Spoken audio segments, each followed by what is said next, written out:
Bonjour les amis. J'arrive pas à m'arrêter de rigoler. C'est quand même extraordinaire la période dans laquelle on est. Voilà, les stations de ski sentaient les sièges. La grande roue sans passager. C'est extraordinaire, c'est extraordinaire. On vit une époque quand même assez formidable. Voilà, donc vous avez le droit de prendre vos voitures, mais pas sur les, pas sur les routes. Vous avez le droit d'acheter du pain, mais sans farine. Vous avez le droit d'aller au restaurant, mais vous n'avez pas le droit d'y manger. Ça n'arrête pas. Il y en a une tous les jours. C'est quand même extraordinaire, extraordinaire. Je voulais partager cet instant amusant avec vous, c'est tout. On va pas faire des discours sur voilà, la bêtise de ces gens. Je sais pas si certains sont conscients. Je sais pas. Je crois je crois qu'il y en a quand même quelques-uns qui se foutent de nous. C'est excellent. C'est excellent. C'est du délire de A à Z. C'est n'importe quoi. Ah voilà, ouais, bon, si, quand même, il faut... Soyons sérieux. On est reparti pour une troisième vague. Tous les professeurs de médecine qui hallucinent. De quoi ils parlent? Voilà, c'est reparti pour une troisième vague. Ah oui, mais attends, les anciens, la bûche dans la cuisine avec un masque. Ça n'arrête pas. Je suis mort de rire, excusez-moi, c'est trop drôle. Ça n'arrête pas. Bah écoutez, il vaut mieux en rire, parce que c'est tellement incroyable. Ça n'arrivera pas deux fois. C'est fou, quand on aura viré tous ces gens, toutes ces personnes, on retrouvera un peu de sérieux. Voilà. C'est de A à Z, sur toutes les questions, ces gens sont dans le... C'est des clowns, on leur met un pif de clown, et puis il n'y a pas de commentaire à faire, c'est tellement ridicule, c'est fou. Voilà. Ah, voilà, ils veulent construire un mur, peut-être, je sais pas, empêcher des gens d'aller en Suisse. Vous n'avez pas le droit d'aller en Suisse skier, ou en Espagne, ou en Autriche. C'est fou, c'est fou. Donc si moi je veux aller en Suisse voir un ami, non, je vais me retrouver en quarantaine, en quatorzaine ou en septaine, enfin c'est incroyable. Et comme ils perdent totalement pied, ils savent plus quoi faire, ils inventent n'importe quoi. N'importe quoi. Et donc c'est celui qui sera plus fou. Le mec qui se lève le matin, qu'est-ce que je vais pouvoir inventer? C'est incroyable, hein, incroyable. Incroyable.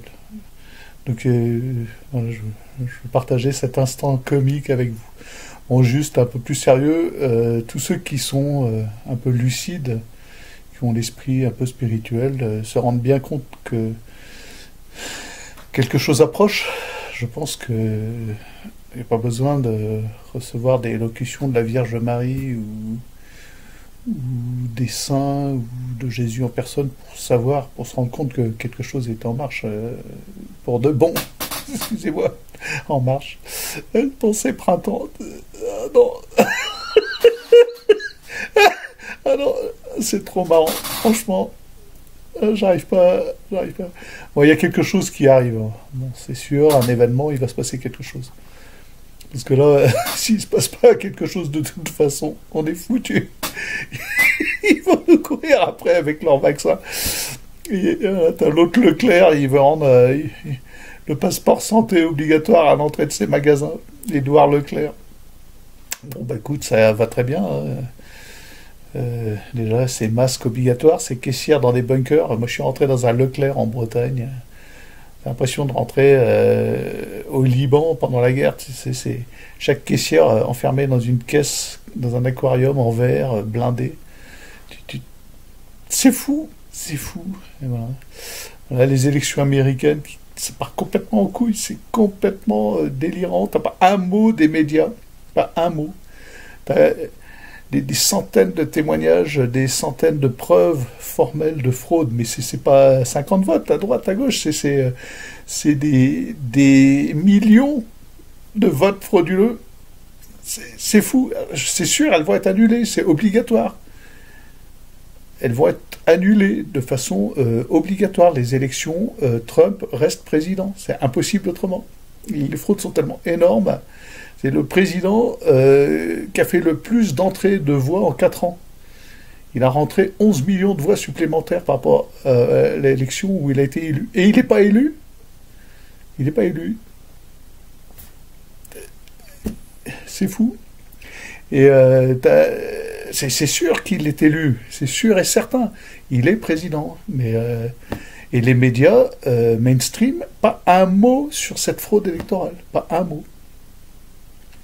Bon, je veux quand même souligner, donner un petit coup de pouce à Florian Philippot. Il faut reconnaître que actuellement, son petit parti, là, son micro-parti, les Patriotes, c'est le seul qui se bouge. Hein. C'est le seul qui se bouge. Alors, évidemment, c'est pas parfait. Il se bouge pas comme moi j'aimerais pour la royauté de notre Seigneur Jésus-Christ. Mais bon, il faut rendre à César ce qui est à César. Il paraît assez droit dans ses bottes. Ma foi, est-ce que c'est dans la continuité? Est-ce que c'est vraiment honnête? J'ose pas dire sincère, honnête. J'aime pas le mot sincère parce que on peut être sincère dans l'horreur. Hein. Je peux être sincère dans l'idéologie. Est-ce qu'il est honnête? Je pense. Je pense qu'il tient sur la durée. Hein. Tout le Covid, c'est quand même... alors, il y en a deux, trois autres. Hein. Asselineau, bon... Voilà, t'as deux, trois gars qui ont une analyse un peu critique, un peu lucide, mais Philippot, ce qui est curieux, c'est qu'il a accès aux médias. Il est toujours sur... apparemment, toutes les vidéos qu'on voit sur YouTube, ça vient de CNews. Donc il passe son temps, toutes les semaines, il est sur CNews. Bon, un petit coup de chapeau, allez voir le gars. Moi, évidemment, je ne prendrai pas une carte de parti parce que c'est contre ma nature. Je ne suis pas ni démocrate ni républicain. Excusez-moi, monsieur, je ne suis pas républicain. C'est un crime, on n'a pas le droit. Ah ben, je m'en fous, je suis quand même pas républicain. J'ai rien contre le fait républicain en soi. Au contraire, hein, c'est quelque chose d'assez noble. C'est quelque chose qu'on retrouvait aussi dans la royauté. Hein. Il y avait quand même un fait républicain. Au sens grec du terme, la res publica, mais cette république-là, la troisième république, hein, ou cinquième, enfin, le nombre que vous voulez, enfin, on est dans la continuité de la connerie de la troisième, qui est essentiellement axée sur les droits de l'homme, qui sont une vision inversée de la charité, qui est quelque chose de profondément satanique, maçonnique. Et d'ailleurs, voilà, on les entend, hein, les francs-maçons, ils disent la République, c'est nous. Bah oui, mais moi, pas. Non, cette République-là, non. Je ne suis pas républicain de cette République-là. Il faut le préciser quand même. Bon. Si on avait à la tête de cette République un régime qui regarde le bien commun, qui regarde la qualité des âmes, surtout, voilà, et qui permet... aux hommes de se finaliser de manière spirituelle profonde, c'est-à-dire de s'épanouir dans leur travail, de travailler pour autre chose qu'une monnaie virtuelle ou des crédits ou de la consommation, mais de travailler pour un épanouissement familial. Si on n'avait pas 220 000 avortements avoués, hein, parce que c'est sans compter les avortements par stérilet, les avortements, oui, parce qu'il y a quand même une nidification. Il n'y a pas de nidification avec le stérilet, mais il peut quand même y avoir fécondation. Ça arrive. Ces avortements par la pilule abortive, les avortements de diverses manières. Hein. Et puis, voilà, ça fait, on atteint quand même un bon paquet. On dépasse les 250, les 300 000 avortements par an. Et bon, après, j'ai des amis qui donnent d'autres chiffres un peu plus énormes que ça. Voilà, ça c'est la République, c'est le fruit de la République au nom d'une espèce de vision de la liberté. L'avortement, ça libère pas, ça aliène, ça réduit. C'est quelque chose qui coupe, qui détruit, donc ça peut pas libérer. Mais dans la vision de cette République, ça libère. Bon. Moi, je veux bien discuter de ça si vous ne comprenez pas ce que je veux dire et ce que je cherche à dire à travers ça. Cette notion fondamentale de liberté. On trouve sa liberté en s'épanouissant dans ce qui nous finalise, en grandissant dans ce qui nous finalise. Là, on se libère. Alors, on ne peut pas employer d'autres formules plus justes que celle du Christ qui dit la vérité vous libère. C'est la vérité qui libère. Voilà.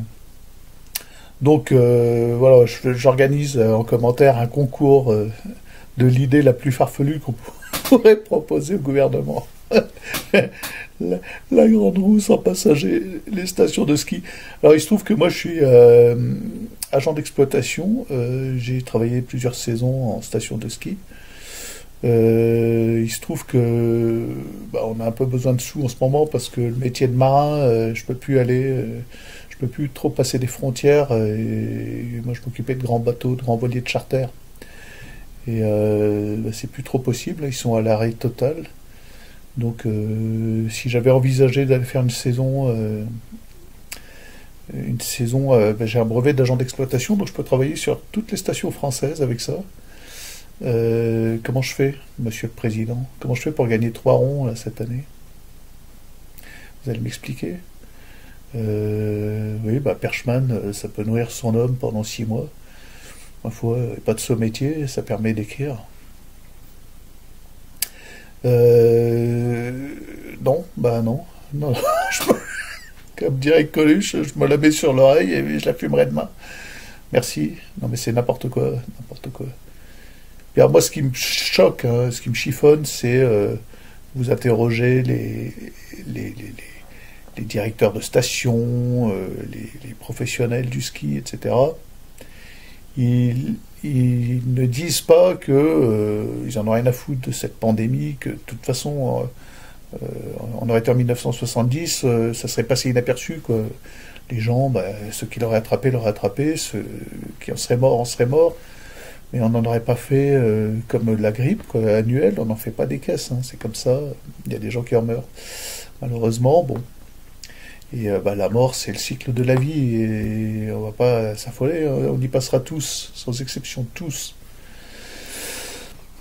Donc voilà, en 76, il y a eu une grosse grippe qui a tué plus de gens en proportion que le Covid, mais on s'en souvient pas. Personne, tout le monde s'en fout. C'est pas resté dans les annales comme quelque chose qui a marqué l'humanité. On n'a pas fermé les frontières pour autant. Si, enfin, on avait des frontières à l'époque. On n'a pas, disons, bloqué la planète pour autant, ni envisagé un nouvel ordre mondial salvateur qui va nous sauver. Voilà. Bon, je n'ai pas l'habitude de faire ça, mais je vais quand même le faire. J'ai fait une petite recension du bouquin Tous frères, parce que j'avais des cathos là, qui me disaient «Oh, faut le lire». Et moi, je suis de l'avis unanime mondial. Ce texte, alors c'est absolument indépendant de celui qui l'a écrit. Donc, si on veut rester lucide, il faut exclure l'auteur du texte, qui n'est peut-être pas l'auteur, hein, il la dénigre. Le bouquin Tous frères est un appel, une ode, on ne peut pas la faire plus claire, plus limpide, à un nouvel ordre mondial, à une open society, avec des lois très particulières pour les no-borders, des lois de no-borders pour une immigration libre et totale, en gros qui se caractérise par un afflux migratoire en Europe, parce que moi j'ai aucune envie d'aller immigrer dans le Sahel. Excusez-moi, ça me dit rien. Si, aller marcher dans le désert 3 jours, mais au bout de 3 jours, ça va, quoi. Je suis très bien en France, avec des routes, avec un pays, avec des calvaires, des églises, des cathédrales, des fleuves, des gens un petit peu structurés, avec des bouquins, une littérature, une culture. J'ai aucune envie d'aller vivre ailleurs, c'est ma terre, c'est mon pays. Donc c'est pas moi qui vais profiter de lois de border m'autorisant à aller immigrer partout. Et si je pars, c'est vraiment c'est ça ou mourir tout de suite. Hein. C'est le cercueil ou la valise hein, en carton. Mais peut-être qu'il vaut mieux rester mourir sur sa terre, hein, la tête haute. On y arrive. Voilà. Donc j'ai lu ce bouquin. C'est donc un constat incroyable. La planète va mal, bon, mais pour la raison qui n'est pas du tout l'apostasie, ce qu'on pourrait attendre d'un catholique. Hein. Pourquoi la planète va mal? L'apostasie. Bon. Non, non, elle va mal parce que il y a des inégalités hommes-femmes. Enfin, je sais pas, c'est l'article 39, je crois, un truc dans le genre. Il faudrait que je reprenne mes notes. Excuse-moi, tu peux répéter? Si, bah, elle va mal parce que c'est pas on n'applique pas bien les droits de l'homme. Donc il faut se remettre sous l'égide de l'ONU. L'ONU, je vous rappelle, c'est la Lucy Trust, la direction spirituelle de l'ONU, c'est la Lucy Trust. Ah, il s'en cache pas, c'est sourcé, hein, vous allez voir. Vous tapez ONU, Lucy Trust. Bon. Donc c'est pas un organisme proprement chrétien, c'est plutôt l'opposé. C'est pas quelque chose qui nous veut du bien. Et donc un appel à la création d'une société universelle de paix et d'amour. Oh là là, c'est bien. Sauf que avec une religion où l'Église valorise l'action de Dieu en chaque religion. C'est cité textuellement. Retenez bien, l'Église valorise l'action de Dieu en chaque religion. Ce qui est une phrase profondément hérétique. On dirait éventuellement l'Église valorise l'action de Dieu en chaque homme, individuellement, à titre individuel, indépendamment de sa religion, et le conduit au Christ. Profite de l'action de Dieu en chaque homme, la valorise pour pouvoir le conduire au Christ. Là, d'accord. Mais l'Église valorise l'action de Dieu en chaque religion, c'est pas possible. Vous pouvez le prendre dans... Essayez de m'expliquer que c'est pas une parole, une phrase hérétique, c'est une phrase hérétique. C'est impossible. Ça voudrait dire que l'Église valorise l'action de Dieu dans le Coran. Non. Non. Le Coran, c'est le bouquin des musulmans, mais c'est pas le bouquin dans lequel un catholique peut trouver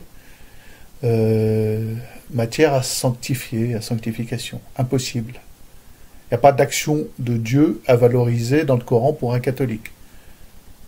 C'est pas possible. C'est juste impossible. C'est condamné en plus par les magistères de l'Église précédents, les conciles précédents et les papes précédents.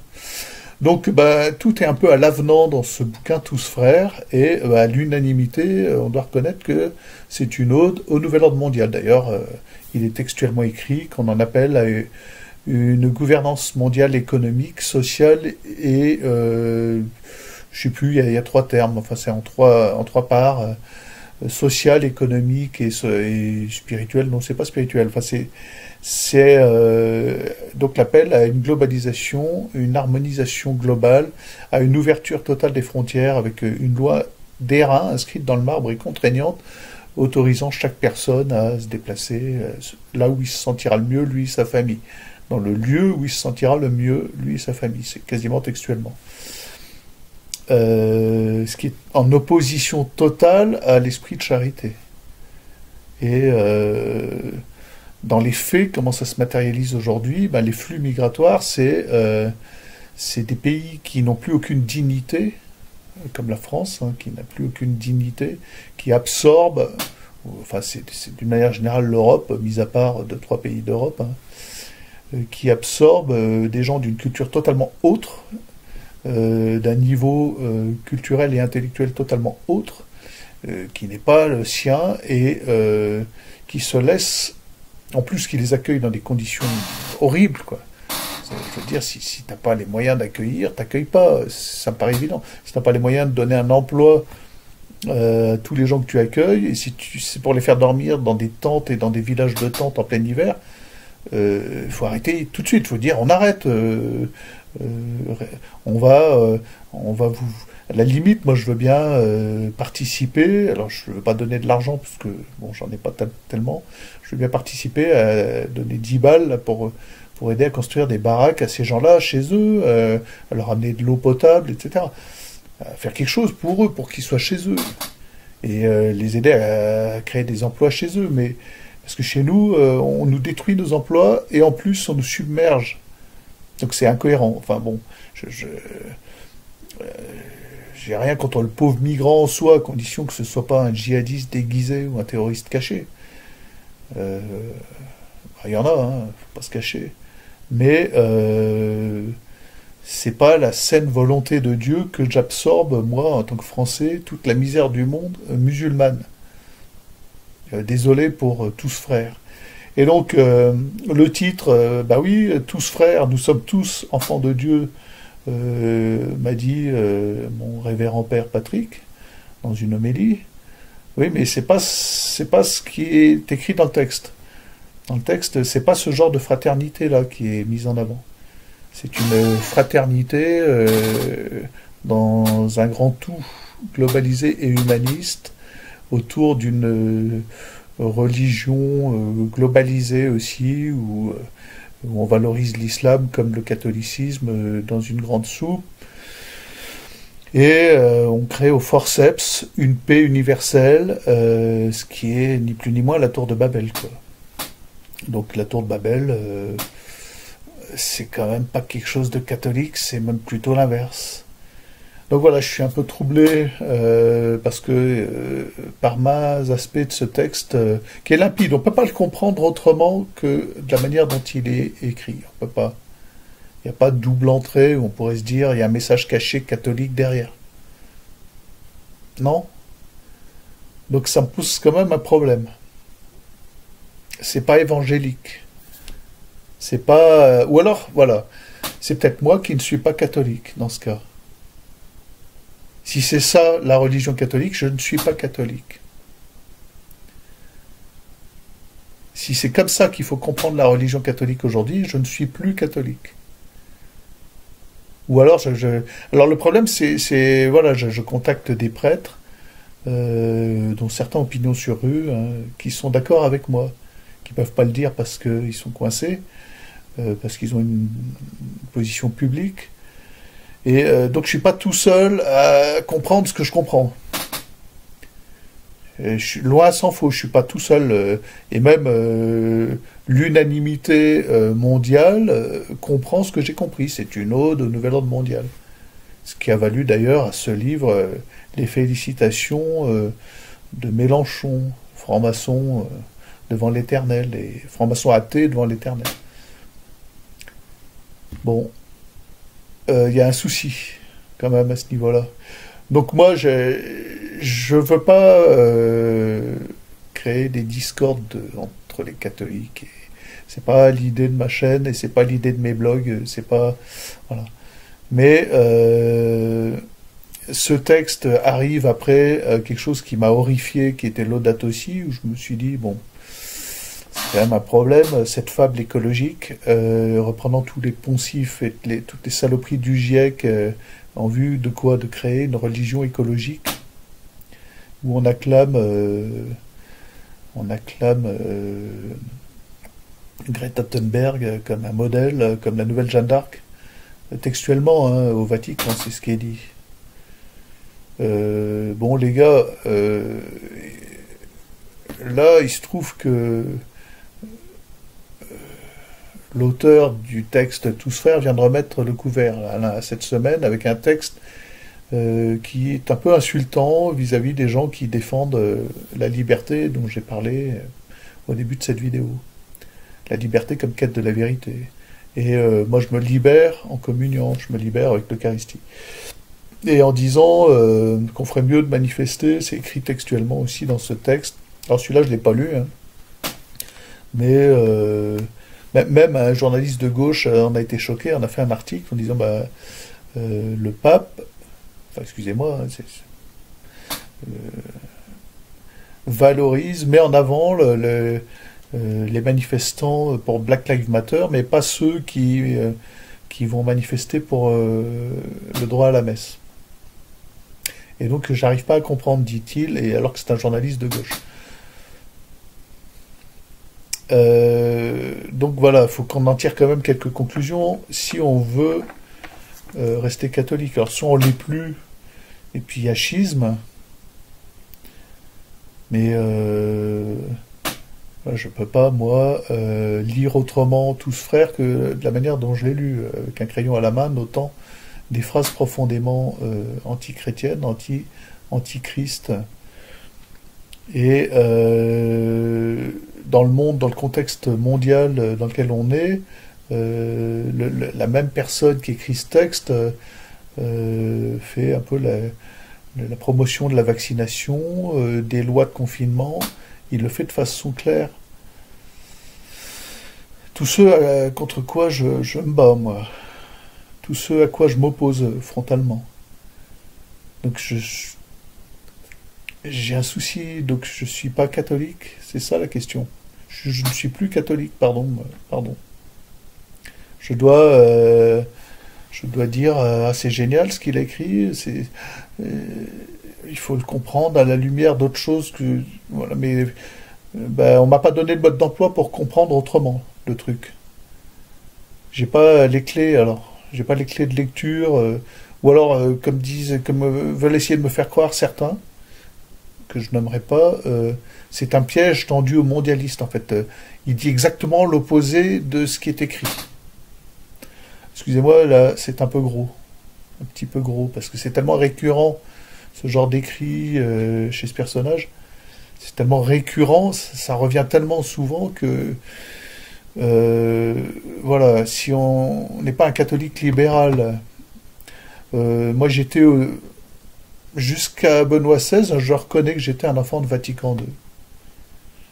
J'ai un amour de Jésus-Christ, de la Vierge Marie, des sacrements, et j'arrivais à vivre à peu près correctement ceci en tant qu'enfant de Vatican II. Et ce petit univers là, ce monde, excusez-moi, c'est pas, je me gratte le nez, c'est pas de la cocaïne, je ne consomme pas, je suis pas comme Macron.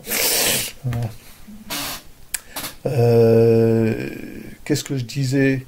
Oui, j'arrivais à m'épanouir en tant que catholique, en tant qu'enfant de Vatican II. Jusqu'à un certain point. Mon univers catholique s'est un petit peu écroulé parce que j'ai fréquenté une communauté religieuse, dite communauté nouvelle. En l'occurrence, il s'agissait des petits gris. Voilà, je les ai fréquentés de manière interne. J'ai suivi les cours personnellement du père Marie-Dominique Philippe, dans ses heures de gloire, les cours de métaphysique, les cours de philosophie. Je me suis formé en philosophie auprès du père Philippe. Je le remercie, je ne jette pas du tout ce qu'il m'a apporté. Au niveau philosophique, il m'a apporté un sens aigu de la réflexion. Et en quelque sorte, on peut appeler ça, et lui, il appelait ça la respiration de l'intelligence, l'interrogation. Et donc merci à lui pour ça, merci pour une certaine méthode philosophique qui est ancrée dans le réel, dans le concret.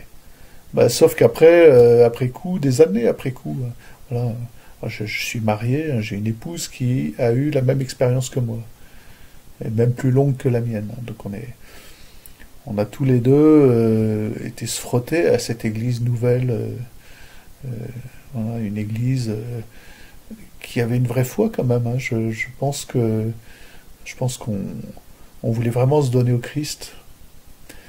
Et c'était une vraie aventure au début, c'était grand, c'était très très grand. Moi, l'année où je suis allé à Saint-Jodard, donc le noviciat des frères de Saint-Jean, on était 40 novices. Pour une année, hein. Donc c'était entre 30 et 40 tous les ans. C'était énorme. C'était énorme, c'était des jeunes qui arrivaient, qui voulaient aimer Jésus, mais plus que tout, quoi. C'était gigantesque. Et on voit ce que ça donne aujourd'hui, il n'y a plus un novice, c'est mort. Parce qu'il se trouve que nos maîtres à penser à l'intérieur de cette communauté avaient tous des problèmes sexuels, quasiment. Certains étaient francs-maçons, le sont toujours.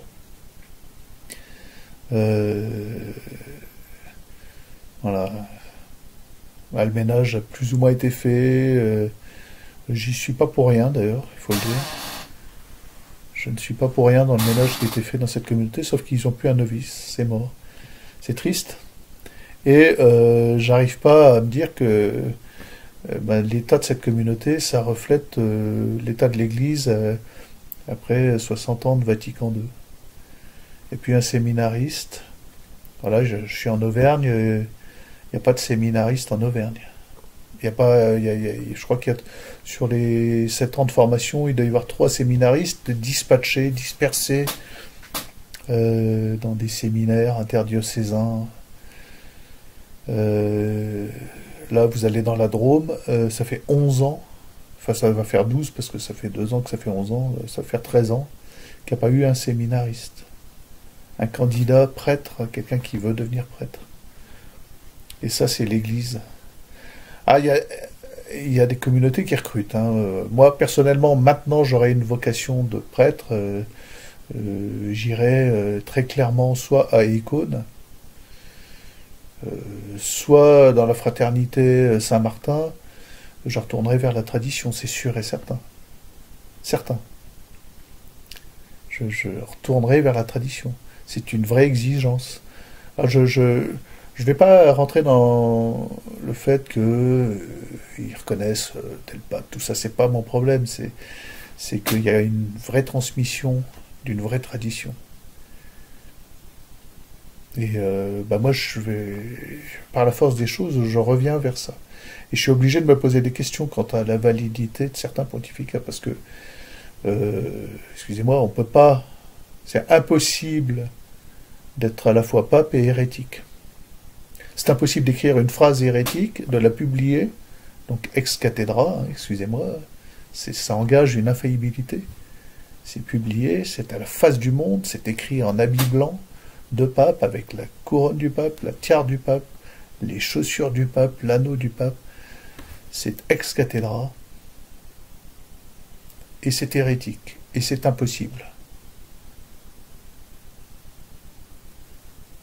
Je vous laisse méditer là-dessus. C'est 1 plus 1 égale 2. C'est extrêmement bête. C'est basique, quoi. 1 plus 1 égale 2. Il n'y a pas 1 plus 1 égale autre chose que 2. Un doigt plus un doigt, ça fait 2 doigts. 1, 2. Ça fait pas 2 doigts, un quart et demi, abracadabra. Donc tu peux pas être à la fois pape et hérétique. C'est le droit canonique. Tu ne peux pas. C'est pas possible. Donc tu peux pas écrire une phrase hérétique. Voilà. Alors, moi je dis à tous ceux qui disent oui, mais cette phrase, faut la comprendre à la lumière de, parce que là tu la cites hors contexte et tu utilises les ciseaux pour la citer. Non. Non, non, non, je lis l'intégralité du texte et elle est dans le contexte du texte, qui est un appel à un nouvel ordre mondial, à une société, à une tour de Babel de paix universelle, construite par la loi humaine, mais où la royauté de notre Seigneur Jésus-Christ est absente. Clairement absente, puisque on peut y entrer dans cette société comme musulman, comme bouddhiste, comme je ne sais quel... voilà. J'ai rien contre le musulman en soi, j'ai rien contre le bouddhiste en soi. Mais en tant que catholique, je ne peux pas valoriser leur religion, mettre en avant leur religion. Je peux valoriser l'homme. J'ai des amis musulmans, j'ai passé du temps en Turquie, je salue mon ami Mehmet. Je le salue, c'est un ami. Il vient chez moi, il se pliera aux coutumes locales. D'ailleurs, je le sais qu'il le fera, il boit du vin, et il mangera du saucisson. Et s'il ne le fait pas, bah, je respecterai aussi, il n'y a pas de problème. Mais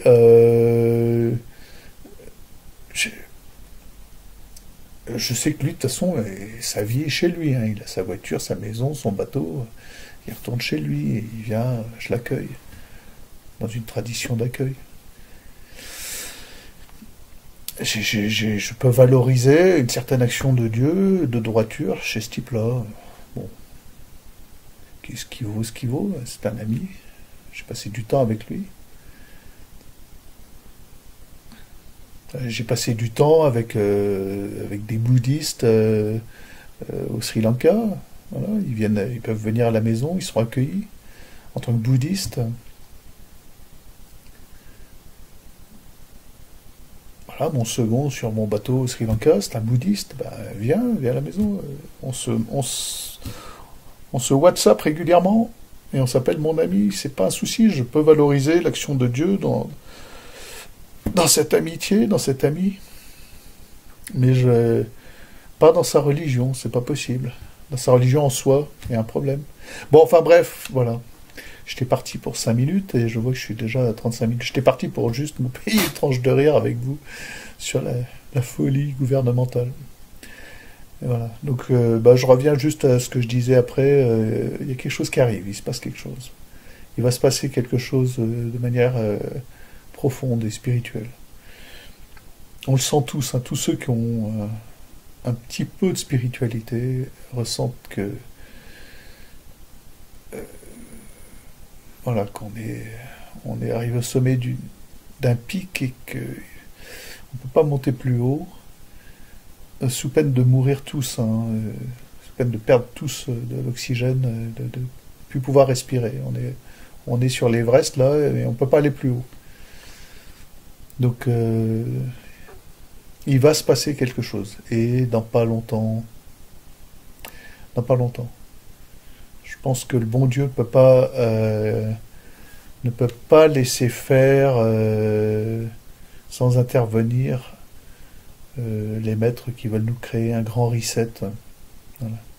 Bon, allez, tout ça aussi pour vous dire que si je vous avais parlé comme ça il y a un an, vous m'auriez dit ah, vilain complotiste. Voilà. Oui, oui, complotiste. J'ai la médaille d'or là ici, là j'ai le fion de hamster du complotisme. Allez, salut les amis.